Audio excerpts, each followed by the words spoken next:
विराजमान व्हावे। तसेच ॲडव्होकेट संदीप सर, डॉक्टर राजकुमार पानगावकर सर, डॉक्टर शेख सर यांनाही विनंती करते की त्यांनी विचार मंचावर विराजमान व्हावे। आपल्या संस्थेच्या व महाविद्यालयाच्या परंपरेनुसार कोणत्याही कार्यक्रमाची सुरुवात ही आपण बुद्धवंदनेने करत असतो। तर मी गौतमी आव्हाड व तिचा संघ यांना आमंत्रित करते।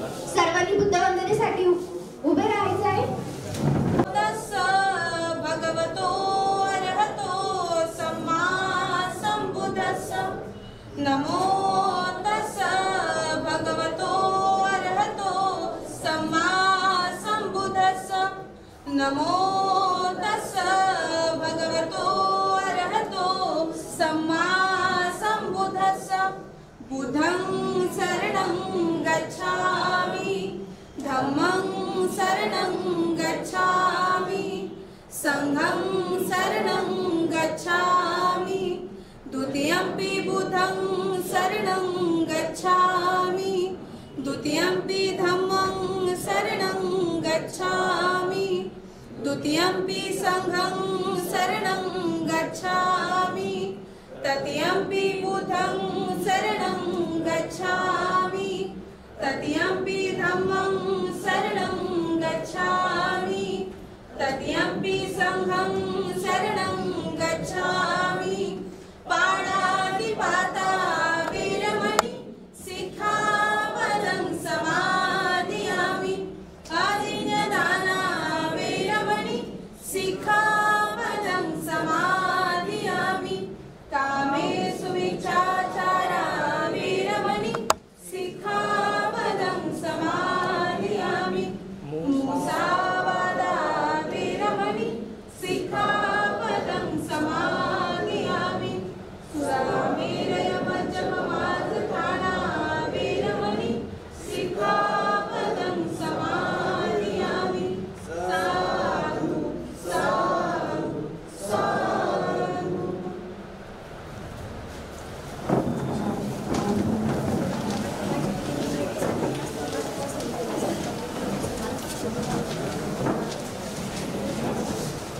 करणे हे आपले कर्तव्य आहे।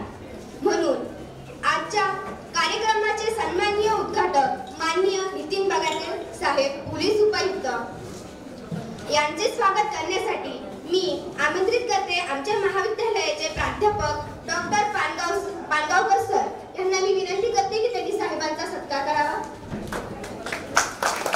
न्यायाचा दिवा दैवत होणाऱ्या व्यक्ती, सत्याच्या मार्गाने चालणारी ज्यांची नीती असल्याचे समाजाचा खरा आधार आपलं स्वागत करताना आम्हाला आहे अभिमान अपार।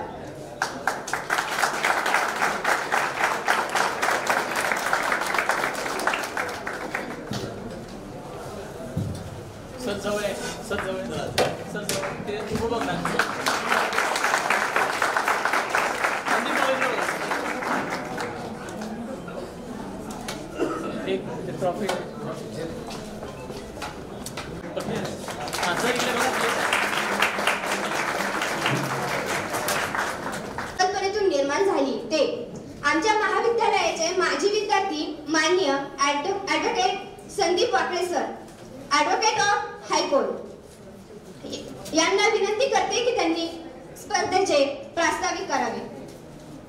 शांतीचा संदेश देणारे तथागत सम्यक संबुद्ध महाराष्ट्र मातीच्या मस्तकावर ज्यांनी स्वराज्याचं कुमकुम तिलक लावलं ते कुलवाडी भूषण बहुजन प्रतिपालक रयतेचे राजे छत्रपती शिवाजी महाराज यांना देखील वंदन आणि अभिवादन।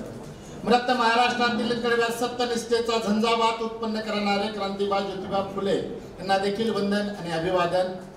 धर्म आणि संस्कृती नावाच्या जेलखान्याच्या भिंती ज्यांनी तोडल्या त्या आडमाप ताकदीचे मायबाप राजे छत्रपती शाहू महाराज यांना देखील वंदन आणि अभिवादन।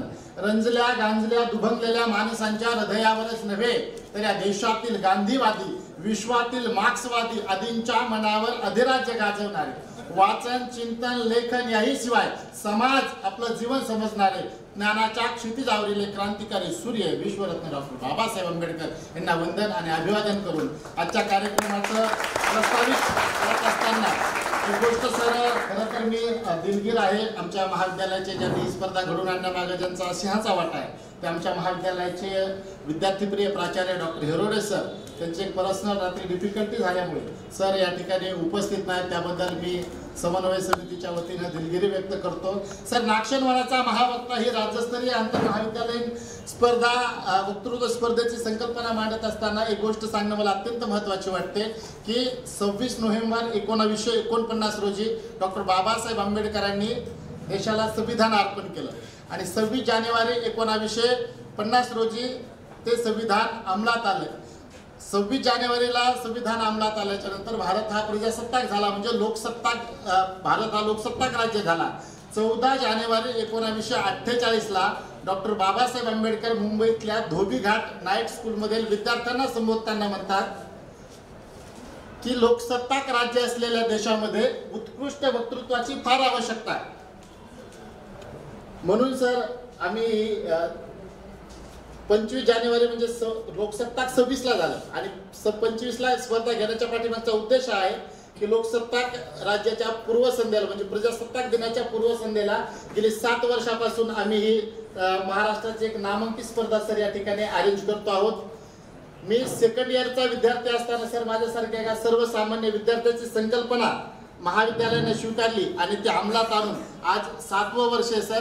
दिनांक 25 जानेवारी 2019ला या स्पर्धेचं पहिलं वर्ष होतं. या स्पर्धेचं पहिल्या वर्षीचं सर उद्घाटन माननीय सर्वोच्च न्यायालयाचे सन्माननीय न्यायमूर्ती प्रसन्न वराळे साहेबांच्या हस्ते झालं सर.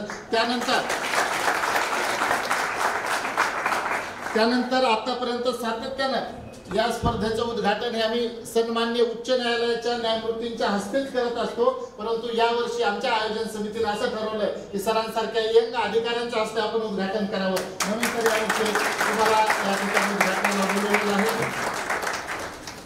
खरं तर विश्वरत्न डॉक्टर बाबासाहेब आंबेडकर म्हटलं की शब्द हे नभाचे चांदणे होऊन चमकायला लागतात. बाबासाहेब आंबेडकर म्हटलं की शब्द हे मधाचे थेंब होऊन टिपकायला लागतात. असं घडतं त्याला कारण आहे, कारण बाबासाहेब आंबेडकर हे आमचं ऊर्जा केंद्र आहे आणि त्या ऊर्जा केंद्राचं पॉवर हाऊस सर हे नाक्षणवन आहे. कारण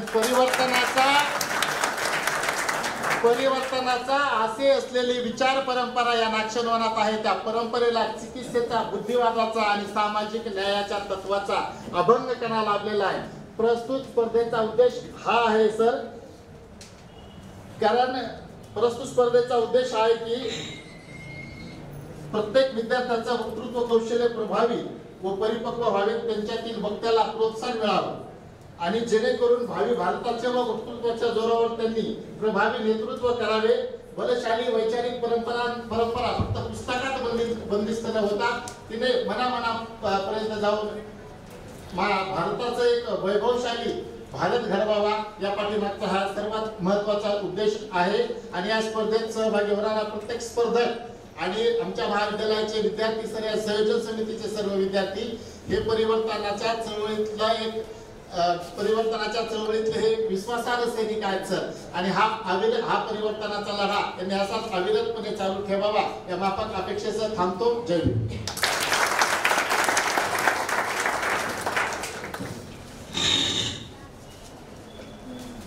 धन्यवाद सर. माननीय नितीन बगाटे साहेब यांचा अल्पसा परिचय करून देण्यासाठी मी आपल्या महाविद्यालयाची विद्यार्थिनी मुक्ताई धर्माळे हिला विनंती करते की तिने आदरणीय साहेबांचा परिचय करून द्या. जय भीम. मी मुक्ताई धर्माळे आज या ठिकाणी नाक्षणवनाचा महावक्ता या राज्यस्तरीय वक्तृत्व स्पर्धेसाठी आपल्याला प्रमुख पाहुणे म्हणून लाभलेले माननीय श्री नितीन बगाटे साहेब, पोलीस उपायुक्त परिमंडळ 1 छत्रपती संभाजीनगर यांचा परिचय थोडक्यात तुम्हाला करून देते. खरं तर आपलं सौभाग्य समजलं पाहिजे की हे अष्टपैलू वक्तृत्ववान व्यक्तिमत्व आपल्याला कार्यक्रमाचा उद्घाटक म्हणून लाभले. साहेबांविषयी सांगायला गेलं तर खूप काही गोष्टी आहेत, त्यांच्या कर्तृत्वाच्या जोरावर त्यांनी शहरात आपल्या कार्याची छाप सोडली आहे.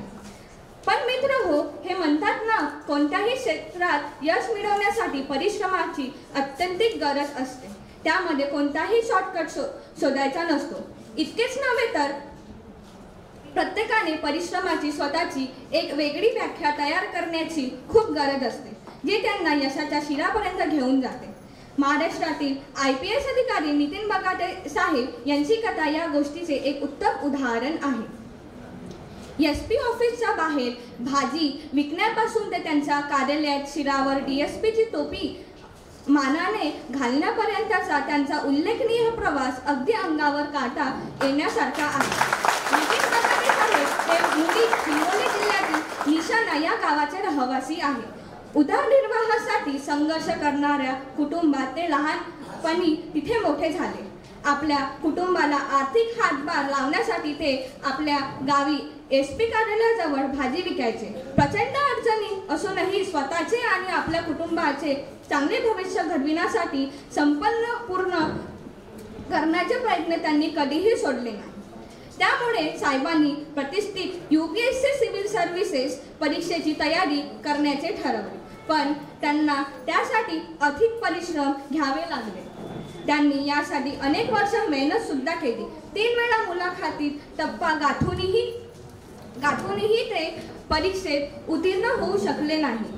जिद्दीने पेटलेले व्यक्ती ज्याप्रमाणे माघार घेत नाही, त्याप्रमाणेच त्यांनीही अपयशाची घोट पिऊनही आपल्या ध्येयापासून परावृत्त झाले नाही. त्याऐवजी त्यांनी अपयशाचा धड यांचा वापर आपले कुठे चुकले हे शोधण्यासाठी केला. शेवटी 2016 मध्ये त्यांनी पुन्हा एकदा परीक्षा दिली आणि त्यात उत्तीर्ण होऊन आपले UPSC अधिकारी होण्याचे स्वप्न पूर्ण करून दाखवले. धन्यवाद.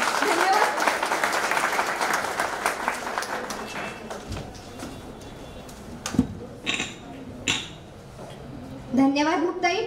यानंतर मी आदरणीय बगाटे साहेबांना विनंती करते की साहेबांनी आपले मनोगत व्यक्त करावे.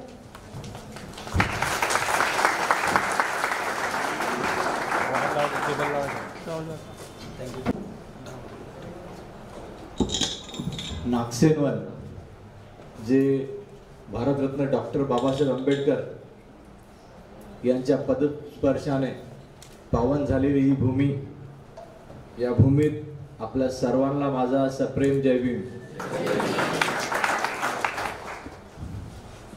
उपस्थित सर्व प्राध्यापक, इथे उपस्थित सर्व स्टाफ आणि विद्यार्थी मित्रमैत्रिणींनो, नागसेनवनाशी माझं नातं काही नवीन नाही आहे. मी आज एक सांगू इच्छितो की मी सुद्धा नागसेनवनातलाच एक विद्यार्थी आहे.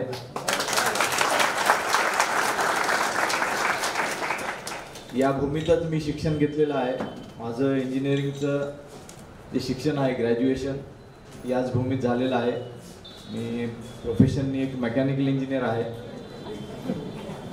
बऱ्याच वर्ष प्रायव्हेट सेक्टरमध्ये, इंडस्ट्रीजमध्ये काम केल्यानंतर मी पोलीस सर्व्हिस जॉईन करण्याचा निर्णय घेतला. यामागे बरेचसे कारण आहेत, आपण त्यात खोलावर जाणार नाही. पण आज मला खूप आनंद झाला की नागसेनवनाचा महावक्ता या प्रोग्रामसाठी मला बोलवण्यात आलं. आपले प्राचार्य आणि सर स्वतः, हेरोडे सर आणि सर स्वतः इथे आपले माजी विद्यार्थी मला बोलवण्यासाठी आले. मी थोडीशी संकोचात होतो. संकोच करण्याचं कारण आहे की आपण एका अशा व्यक्तीला बोलवलं ज्यांनी कधीही स्टेजवर उभं राहण्याची हिंमत दाखवली नाही. आपल्या पूर्ण माझ्या विद्यार्थी दशेमध्ये म्हणजे स्टेजवर जायचं हे ऐकूनच थरकाप उडायचा. हातपाय कधी चुकून कोणी स्टेजवर उभं केलं हातपाय लटपटायला लागायचे. भाषण करणं तर खूप दूरची गोष्ट आहे. आणि अशा आज आपण ही जी स्पर्धा घेतो आहे त्या स्पर्धेचा माझा दूरपर्यंत काही एक संबंध असू शकत नाही. पण तरी सुद्धा मी हिम्मत केली आणि आता बिईंग इन अ सर्व्हिस बोलत बोलत थोडंसं धाडस येऊनच जातं. त्यामुळं आज तुमच्यासमोर मी इथे उभा आहे. आणि विधी महाविद्यालयात आम्ही तुमच्या यायचो, पण फक्त ग्राउंडवर खेळायला. मागे ग्राउंड आहे, चालू आहे तर ते, तिथे आम्ही कधीतरी क्रिकेट खेळायला यायचो. म्हणजे क्रिकेट खेळण्यापेक्षा भांडणच जास्त व्हायचे. अजूनही कुठं थोडंफार रक्त पडलेला समजा. तर असे हे दिवस होते. आणि आज विधी महाविद्यालयात एक या स्पर्धेसाठी उद्घाटक म्हणून आपण मला इथं बोलवलं, त्याबद्दल मी आपल्या सर्वांचा खूप खूप आभारी आहे. आपले जे मी आज टॉपिक बघतोय की भारतीय लोकशाही आणि संविधान, अभिव्यक्ती स्वातंत्र्य समोरील आव्हाने, स्त्री सक्षमीकरण, लाडकी बहीण योजना.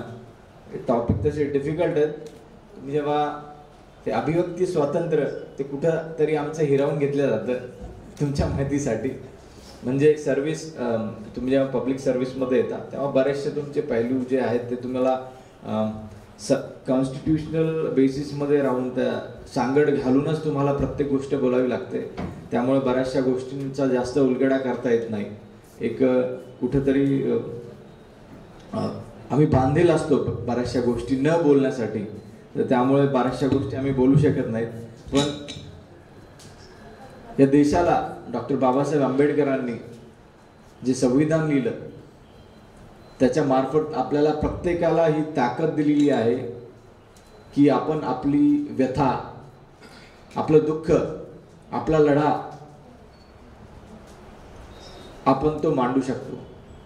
आणि हा लढा प्रभावीपणे मांडण्यासाठी साधन म्हणजे communication. If you are a good communicator, you can spear through hearts of people. आज तोच व्यक्ती पॉवरफुल होऊ शकतो, तोच व्यक्ती राज्य करू शकतो जो व्यक्ती एक चांगला कम्युनिकेटर आहे. तर निश्चितपणे आपल्या विधी महाविद्यालयाचे,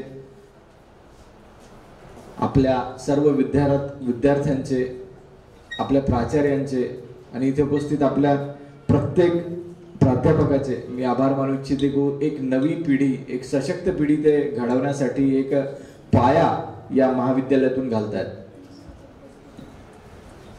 मित्रांनो, सांगायचं आहे की तुम्ही काय बोलतायत याच्यापेक्षा कोण बोलतंय हे खूप महत्वाचं आहे. मे बी मला बोलता येत नसेल एवढं चांगलं,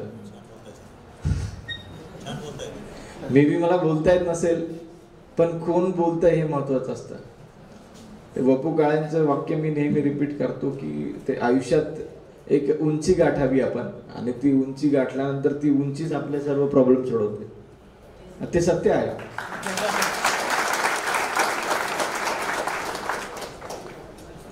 हे सत्य आहे. त्यामुळंच भारतीय लोकशाही आणि भारतीय संविधान याने प्रत्येकाला ती उंची गाठण्याचं, ती भरारी मारण्याचं, ती ताकद त्या संविधानातून आपल्या सर्वांना मिळालेली आहे. आणि त्यामुळे आपण सर्वांनी कसोशीने प्रयत्न करावा आणि विद्यार्थी दशेत एका विद्यार्थ्याप्रमाणे अभ्यासात मग्न राहून अभ्यास करावा, असं माझं स्पष्ट मत आहे. विद्यार्थ्यांनी विनाकारण दुसऱ्या गोष्टी करू नये. म्हणजेच बऱ्याचशा गोष्टी आहेत, जसं बरेचसे विद्यार्थी आजकाल ड्रग्सच्या आहारी जातात. हे मी सांगू इच्छितो की easy availability of drugs, police त्यावर प्रयत्न करतायत, कुठं ना कुठं रेड होत आहेत, आम्ही तो साठा जप्त करतोय, नष्ट करतोय, न्यायालय त्यांना शिक्षा करतायत. पण या सर्वांची जबाबदारी कुठेतरी आजच्या यंग तुमच्या पिढीवर येऊन पडलेली आहे, तुमच्या खांद्यावर आहे. ड्रग्स कुठं ना कुठं आपल्या तरुणाईला विळख्यात घेत आहेत आणि त्यामुळे आपलं पुढचं भविष्य अंधारमय होत आहे. सर्व तरुणांना माझी ही नम्र विनंती की अशा राक्षसी गोष्टींच्या आहारी जाऊ नये. दुसरी गोष्ट म्हणजे विनाकारण, म्हणजे मी तर स्पष्ट बघता आहे की डोळे बंद करून कुणाला फॉलो नका करू. मी तर म्हणतो कुणालाच फॉलो नका करू. तथागत गौतम बुद्धांनी म्हणलंय अत्तदीप भव. तुम्हाला किंवा मला किंवा समाजाला त्याचा अर्थच समजलेला नाहीये. तुम्हाला कुणालाही फॉलो करायची गरज नाही आणि फॉलो करायला सांगितलं गेलेले नाही आहे, तरी पण आपण फॉलो करतोय. तो प्रकाश तुमच्या मध्ये आहे, कुठेतरी तो शोधण्याची आज आपल्याला सर्वांना गरज आहे. आणि तरुण पिढी हे काम खूप चांगल्या रीतीने करू शकते. आता बरेचसे विद्यार्थी म्हणजे कॉलेज पॉलिटिक्स, आता बऱ्याचशा गोष्टी दिल्लीतही बघितल्या आपण आणि बऱ्याचशा शहरांमध्ये जे स्टुडंट पॉलिटिक्स आहेत ते कुठेतरी गढूळ होत चाललंय. त्यामध्ये बऱ्याचशा विद्यार्थ्यांचं नुकसानही होत आहे आणि कुठेतरी शिक्षण घेण्याचा जो हेतू होता तो हेतू आपला कुठेतरी दूर सारत चाललाय. तर विद्यार्थी दशेत डॉक्टर बाबासाहेब आंबेडकरांनाच पाहिलं, त्यांनी एवढं स्ट्रगल होतं, समाजासाठी करण्याची तळमळ होती, पण त्यांनी विद्यार्थी दशेत असताना पॉलिटिक्स या भागात कधी त्यांनी पाय ठेवला नाही. विद्यार्थ्यांना हेच म्हणणं माझं की विद्यार्थी दशेत आपण असताना आपल्याला जे ज्ञान घ्यायचंय, आपल्याला समाजाकडून भरपूर काही शिकायचंय.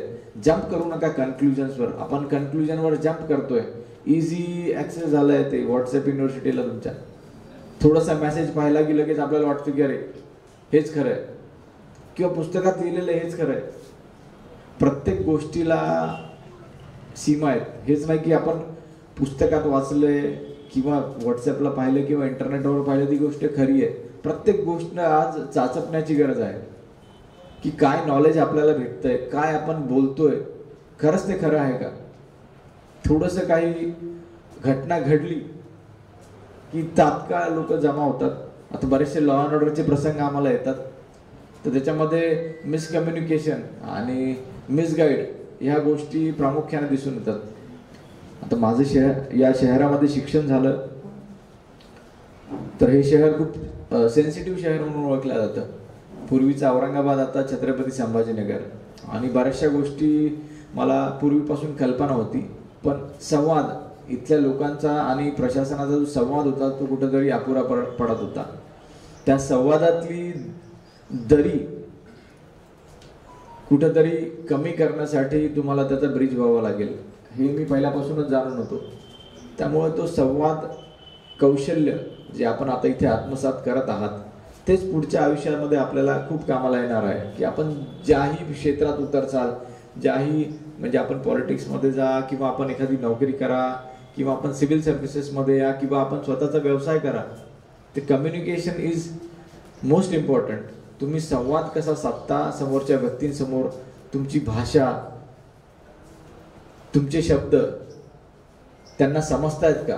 तुम्ही खूप चांगलं बोलत असाल, पण ते समोरच्याला समजल्या जाईल या भाषेत, त्या शब्दांमध्ये मांडणं खूप महत्त्वाचं आहे मला असं वाटतं. म्हणजे मी आल्यापासून इथे, मी येण्याच्या पहिले जे मला म्हणजे एक दुःख होतं की आपल्या शहरात हे 3-4 वर्षामध्ये मागील का दंगे झाले, काय प्रॉब्लेम आहे. पण स्वतः मी इथे जेव्हा आलो आणि जे खांद्यावर जे ओझं असतं हे तुम्हाला ताकद दिसत असेल, आहे निश्चितपणे ताकद आहे, पण त्या ताकदीबरोबर ते ओझंही आहे. ती तेवढीच मोठी रिस्पॉन्सिबिलिटी आहे की लोकांचे प्रॉब्लेम सॉल्व्ह कसे करायचे. तुम्ही तुमचेच प्रॉब्लेम सॉल्व्ह करत बसले तर लोकांचे कधी करणार. तर ही सगळी रिस्पॉन्सिबिलिटी लक्षात घेऊन मी इथे आलो. बरेचसे प्रकार घडणार होते, घडले. मी यासाठी सांगतोय की पोलीस काय आहेत लोकांपर्यंत जातच नाही, पोलीस काय लोकांपर्यंत कळतच नाही. कारण जी गोष्ट घडणार होती ती घडू दिली नाही, याचं श्रेय कोणाला भेटत नाही, कारण ती गोष्ट घडलेलीच नसते. मग तुम्ही आम्हाला विचारता की पोलीस काय करतात. पोलीस ते करतात की तुम्ही शांतपणे इथे वावरू शकता, तुम्ही शांतपणे इथे बुद्धवंदना घेऊ शकता, डोळे बंद करून घेऊ शकता का नाही. कुठंतरी तुम्हाला याचा भास होता का बुद्धवंदना घेताना की मागून कोणी तरी मला मारेल असं वाटलं. ती शांती प्रस्थापित करण्याचं काम इंटरनल सिक्युरिटीच्या पोलिसांच्या खांद्यावर आहे. तर तीच रिस्पॉन्सिबिलिटी घेऊन मी इथे आलो आणि बघितलं की कुठेतरी ती दरी निर्माण झालेली होती प्रशासनामध्ये आणि लोकांमध्ये. ती दरी मिटवण्याचं काम कुठेतरी मी केले आणि यशस्वीपणे मागच्या 1.5 वर्षामध्ये मी जेव्हापासून आलोय एकही दंग्याचा प्रयत्न सफल होऊ दिला नाही.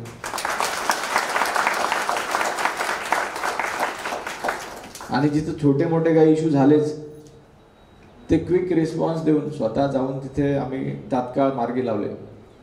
तर हा जो गुण आहे तो प्रत्येक विद्यार्थ्यांमध्ये आपल्यामध्ये यावं की समाजाला आपलं मानण्याची भावना, समाजात घुसून काम करण्याची भावना आणि नुसतंच पब्लिक सर्व्हिस म्हणून मला चांगलं ऑफिस भेटलं, AC ऑफिस भेटलं म्हणून ऑफिसमध्ये जाऊन बसून कागदावर सही करणं, ह्याच्यातून कुठंही पब्लिक सर्व्हिस होत नाही.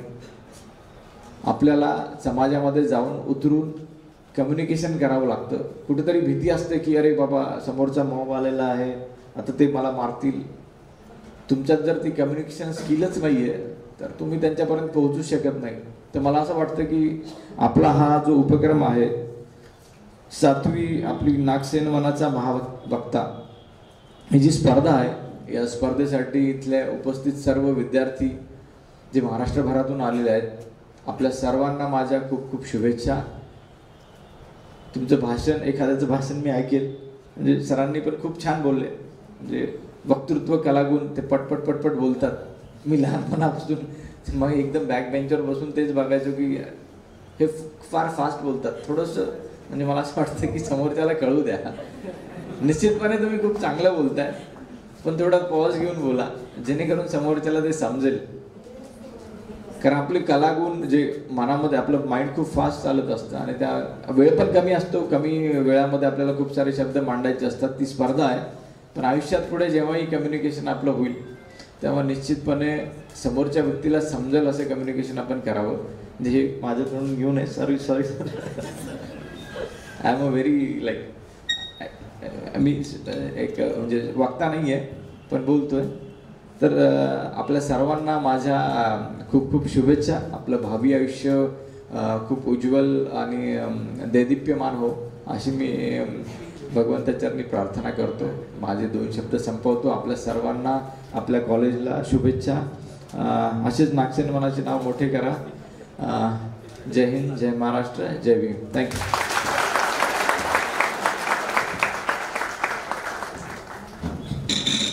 धन्यवाद सर. सरांनी अगदी सोप्या शब्दात आणि आपल्याला समजेल असं मार्गदर्शन केलं. ॲक्च्युअलमध्ये तरुणांची काय ड्युटीज, काय कर्तव्य आहे ते त्यांनी समजावून सांगितलं. आपल्या बोलण्यातील नॉलेज आणि आपण बोलून काय करू शकतो, ॲक्च्युअलमध्ये आपल्या शब्दाची ताकद ही आपल्याला समजावून सांगितली. बोलण्याने आपण आपलं जग जिंकू शकतो, हे अगदी सोप्या आणि साध्या शब्दात सर. साहेबांच्या आदेशाने या स्पर्धेचे उद्घाटन झालं असं मी जाहीर करते.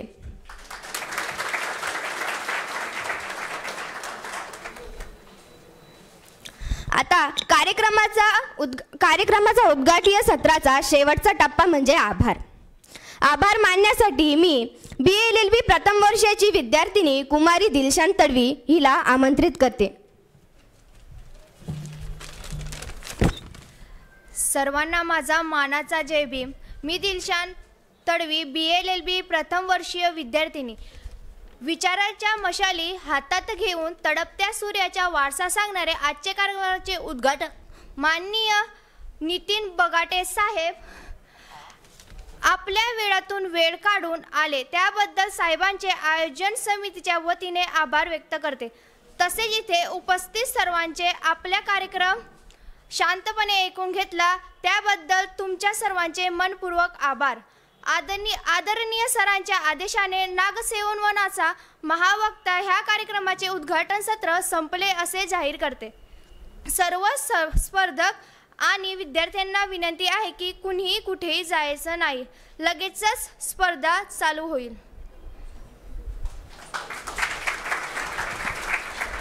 स्पर्धा चालू करूयात. सरांना पण भाषण ऐकायचं आहे स्पर्धकांचे. आपले हे करा तिथं गौतमी.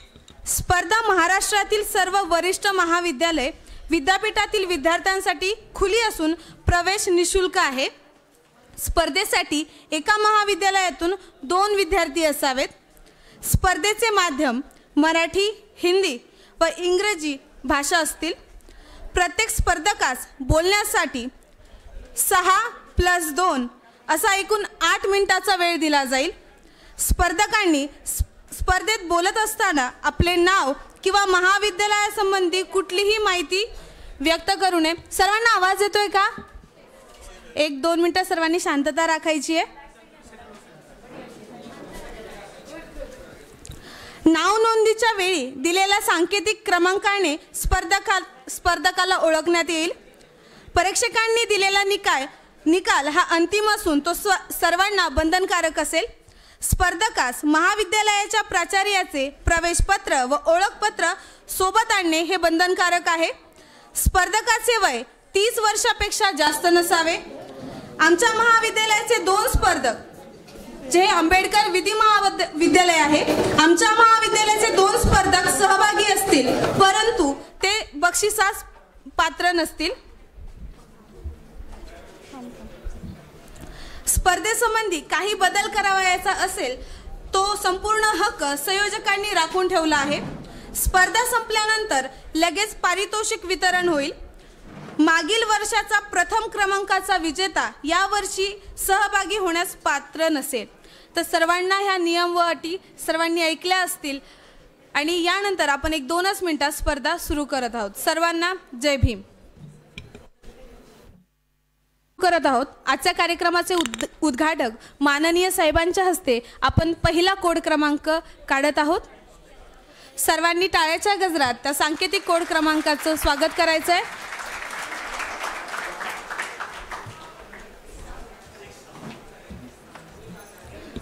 पहिला सांकेतिक कोड क्रमांक आहे 6. मी त्यांना विनंती करते की त्यांनी सुरुवात करावी. मंचावरती विषय मांडतो आहे भारतीय लोकशाही आणि संविधान. लोकशाही म्हणजे लोकांचं शासन, दलितांचं शासन, शोषितांचं शासन, स्त्रियांचं शासन, शेतकऱ्यांचं शासन, लोकांनी लोकांच्या कल्याणासाठी निर्माण केलेलं शासन म्हणजे लोकशाही. आज हीच लोकशाही धोक्यात चालली आहे का, हा प्रश्न मला विषयाच्या अनुषंगाने निर्माण होतो. ज्या पायमूल्यावर ही लोकशाही उभी आहे, ज्या आधारस्तंभावर ही लोकशाही उभी आहे, ती लोकशाही कमकुवत होत चालली का, या जाणीवेतून मी एक विद्यार्थी आहे सर, आणि विद्यार्थी या जाणीवेतून आज या लोकशाहीवर बोलायचं झालं तर आमच्या शिक्षण व्यवस्थेवरती 18% टॅक्स इथल्या सरकारने लावला. 18% शिक्षणावरती टॅक्स लावून या सरकारने आम्हाला काय दिलं तर सर, माझ्या गावाकडची झेडपीची शाळा आहे, तिची अवस्था इतकी बेकार झाली की ती पावसाळ्यामध्ये गळते ती शाळा. आमची इतकी बेकार त्या झेडपी शाळेची अवस्था झाली. दुसरीकडे ते मोदी स्टेडियम नावाचं स्टेडियम बांधलं, ते स्टेडियम ही पाण्याने गळायला लागलं. तिसरीकडे ते नवीन संसद भवन बांधलं, ते संसद भवनही गळायला लागलं. म्हणून म्हणतो की गाव कोसा बाहेर कसे हडहडते पाणी शोधा, शेतकऱ्यांच्या डोळ्यामध्ये कसे साकडते ते पाणी शोधा. गाव कोसा बाहेर कसे हडहडते ते पाणी शोधा, शेतकऱ्यांच्या डोळ्यामध्ये कसे साकडते ते पाणी शोधा. चंद्रावरती मंगळावरती उगाच पाणी शोधत बसलो आपण, संसदेत ही कुठून इतके गळते पाणी शोधा. खर तर सर, आम्ही अलीकडची लोकसभा बघितली, अलीकडची विधानसभा बघितली. त्या विधानसभा आणि लोकसभा बघत असताना या निवडणुकीची पूर्णपणे खेळणी करून टाकली. इतकी डेंजर निवडणूक झाली. म्हणजे माझी प्रथमच निवडणूक होती, मी मतही केलं. पण सर, आज या मातीमध्ये काय होतंय, आमचा मतदार हा विकला जातो, मतदार विकला जातो, म्हणून ही लोकशाही कमकुवत होते. म्हणून म्हणतो की खोक्यात जर नेत्याने विकला इमान आहे, माणसांनो तुम्हीही विकले पैशात मतदान आहे. आणि तुमचीच नाजायज औलाद आहेत हे नेते, म्हणून बर्बाद झाली तुमची खानदान आहे. आपण पैशामध्ये विकल्या जातोय, म्हणून आपली लोकशाही कमकुवत होत चालली आहे. सर, माझ्या शिवबाराजांनी किल्ले बांधले, आणि ते किल्ले काही क्षणही गळत नाही. शेकडो वर्षांपूर्वी बांधलेले किल्ले थोडेही गळत नाही. पण हे संसद भवन गळायला लागलं, म्हणून की शामिल दुश्मनांच्या सरकार होत आहे, पैशात लोकशाही बर्बाद होत आहे. शामिल दुश्मनांच्या सरकार होत आहे, पैशात लोकशाही बर्बाद होत आहे. आणि शिवबा, तुझी लढाई मी चालूच ठेवतो, पण फौज मावळ्यांची गद्दार होत आहे. ही मावळ्यांची फौज गद्दार व्हायला लागली, त्यामुळं आमची ही लोकशाही कमकुवत व्हायला चालली. माझा वारकरी समाज हा त्या विठुरायाच्या दर्शनासाठी पायी 2-3 महिने पायी जातो. त्या विठुरायाचं दर्शन घेण्यासाठी माझा वारकरी समाज पायी जातो आणि एखादा नेता असतो तो हेलिकॉप्टरने येतो, तो लगेच पूजा करतो, त्याला तिथं स्थान मिळतं, 2 मिनिटात पूजा करतो, हेलिकॉप्टरमध्ये बसतो, परत जातो. पण माझा वारकरी समाज मात्र इकडं त्या दर्शनासाठी, विठुरायाच्या दर्शनासाठी झगडत राहतो. म्हणून वारकऱ्यांना समर्पित करतो की वारकऱ्यांनो सोबतीला इतके तुकाराम ठेवा, वारकऱ्यांनो सोबतीला इतके तुकाराम ठेवा, व्यवस्था वार करू शकते सगळा इंतजाम ठेवा. वारकऱ्यांनो सोबतीला इतके तुकाराम ठेवा, व्यवस्था वार करू शकते सगळा इंतजाम ठेवा. आणि कुणाची लंका जाळणे यार हो आजचा काळ नाही, सगळे रावण मरू शकते फक्त काळजात राम ठेवा. खर तर हा आमचा वारकरी समाज आता धोक्यात चालला. परंतु जर आम्हाला आमचं लोकशाही वाचवायची असेल, आम्हाला आमचं संविधान वाचवायचं असेल तर माझ्या तरुणांनी आता समोर येणं गरजेचं आहे. आमचा युवक सर आता वेगळ्याच गोष्टीमध्ये व्यस्त आहे. आमचा तरुण, आमची तरुणी आता प्रेमासाठी मरायला तयार आहे. आमचा तरुण तरुणीला म्हणतो की मी तुझ्यासाठी चंद्र सूर्य तारे सगळं सगळं तोडून आणेल. त्यावेळेस मी त्या तरुणाला सांगतो की त्या तरुणीला सांग, तुझ्या प्रेयसीला सांग की तुझ्या दिलाच्या संवेदनेला माझ्या दिलाचा प्राण देतो, तुझ्या दिलाच्या संवेदनेला माझ्या दिलाचा प्राण देतो.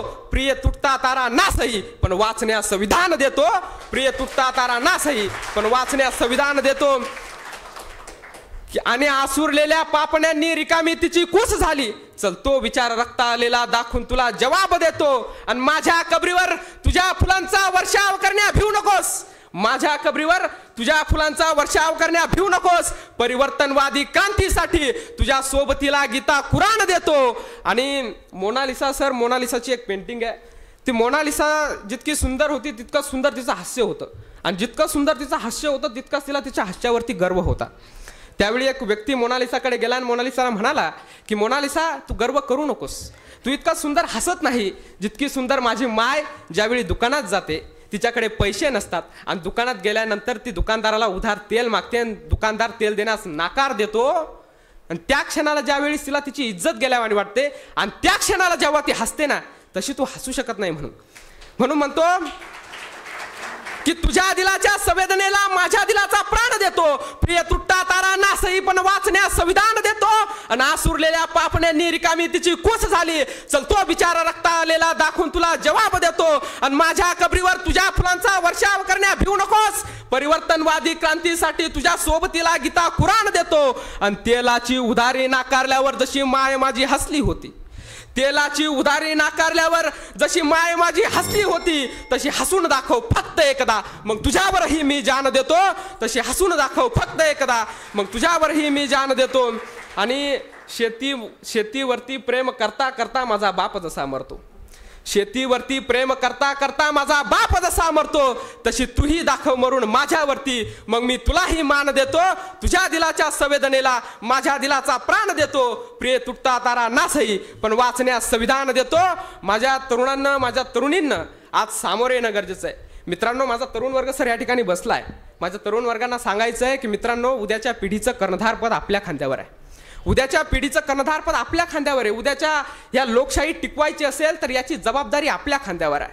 ही लोकशाही, इथलं संविधान टिकवायचं असेल तर ही जबाबदारी आपल्या खांद्यावर आहे. म्हणून तरुण या जाणीवेतून की जिंदगीत माझ्या इतका इमान ठेवतो मी, कोरून रक्तात नेहमी संविधान ठेवतो मी.